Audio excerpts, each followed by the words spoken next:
Hello, I'm Dr. Suzanne Heiser, Program Coordinator for CERN Bridges Stem Cell Program, and I'm here to give you some pointers on the application for the internship in the 20 and 21 academic year.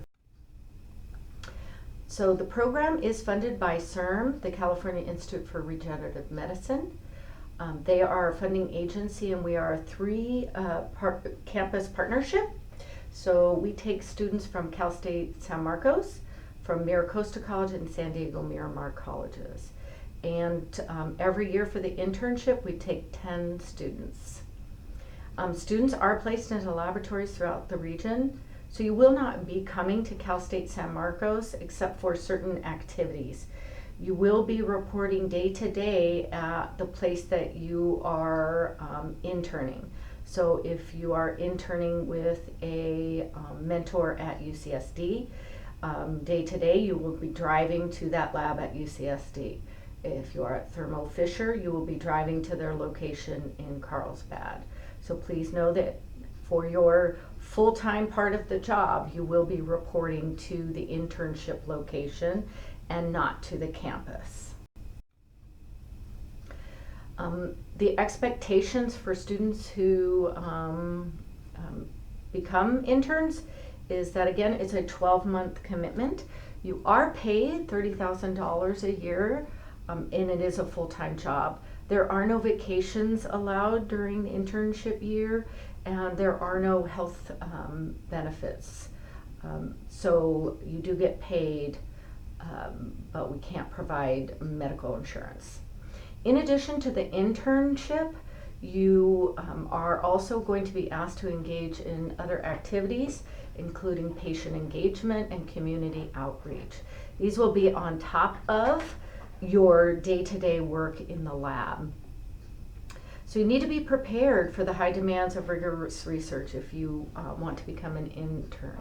You don't have to have a lot of experience to apply. As a matter of fact, you can have no experience, but you do have to have a commitment to learning. You've got to be ready that you're going to learn a lot, and especially at the beginning, it is a steep learning curve.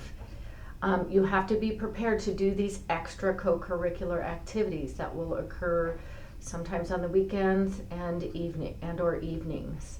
So you must be flexible. The internship is considered full-time, but many times, because of the nature of the lab work, you may need to come in on a weekend or stay late, depending on what's happening in your lab. You will get credit and be enrolled here at Cal State San Marcos as a student. Most of the tuition and fees are covered, so you will not have to pay anything, but we do have a gap that you will be responsible for that is just under $400.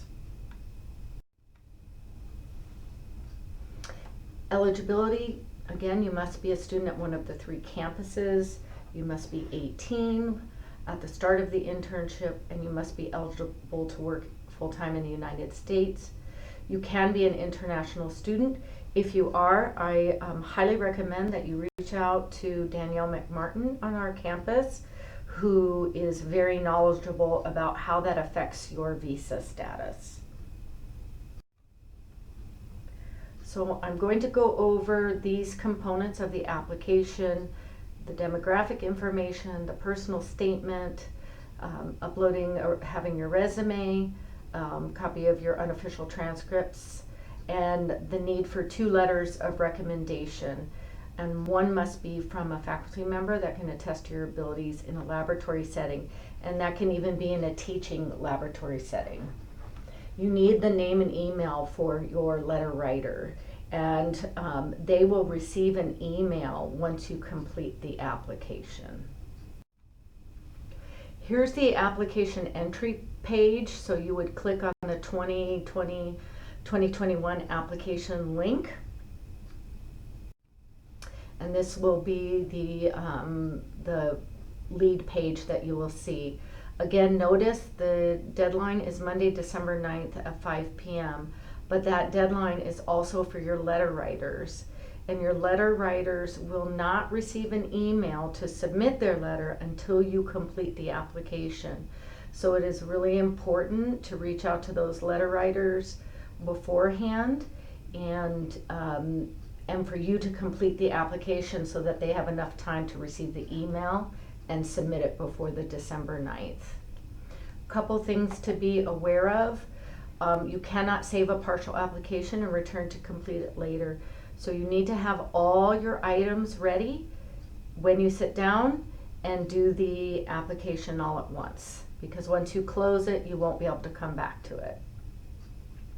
The other thing to keep in mind is that if you are selected for an interview, we have already scheduled that day.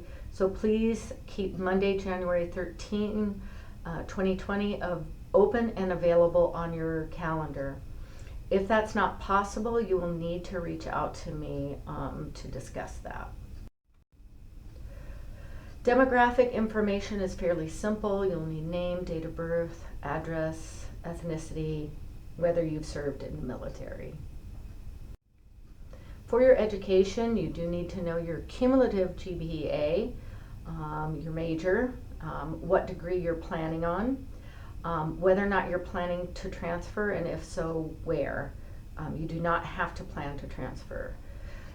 You should have a list of coursework that relates to this internship, one that you think you would want to highlight for the review committee, and describe any hands-on lab experience you have. You do not have to have any hands-on lab experience, but even if you've been in a teaching lab and you get some experience, you can list that there. So if you learned how to pipette or do dilutions, you can write those sorts of things. So please have that ready when you start the application. This is the big one to really consider and make sure you're prepared for. And again, it's the letters of recommendation. You need to reach out to whoever you want to write that letter. And again, you need one from a faculty, at least one. The other one can come from anywhere.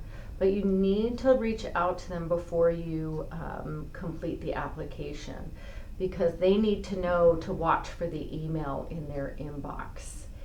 And again, that email will not be sent until you hit the submit button on your application. So you don't want to just submit at December 9th at 4 p.m. and not have your letter writers not have enough time to submit their letters. And these are the prompts that the letter writers will receive. We want to ask them why they believe you will be successful in this year-long and highly rigorous research-based program. And we want their perception of your level of personal responsibility, academic ability, integrity, and capacity to learn complex scientific concepts in a fast-paced and collaborative work environment. This will not be a form.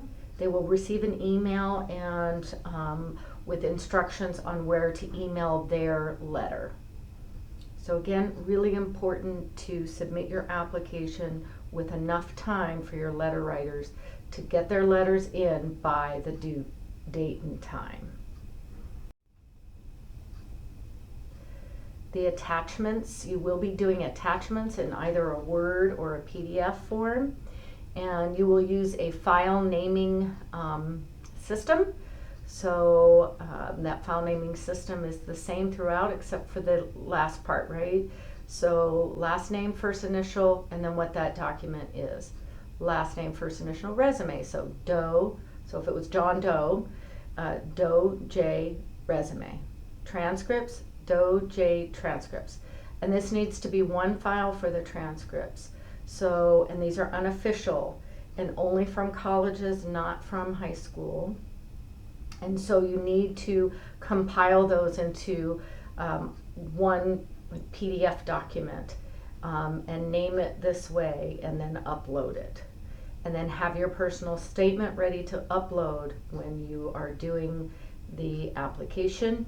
And basically you're trying to tell us why you're interested, why stem cell research, why regenerative medicine, and what are your academic and career aspirations. So that's the inside scoop on doing the application. If you have any questions, you see my name in the lower left, my email, and my office phone number.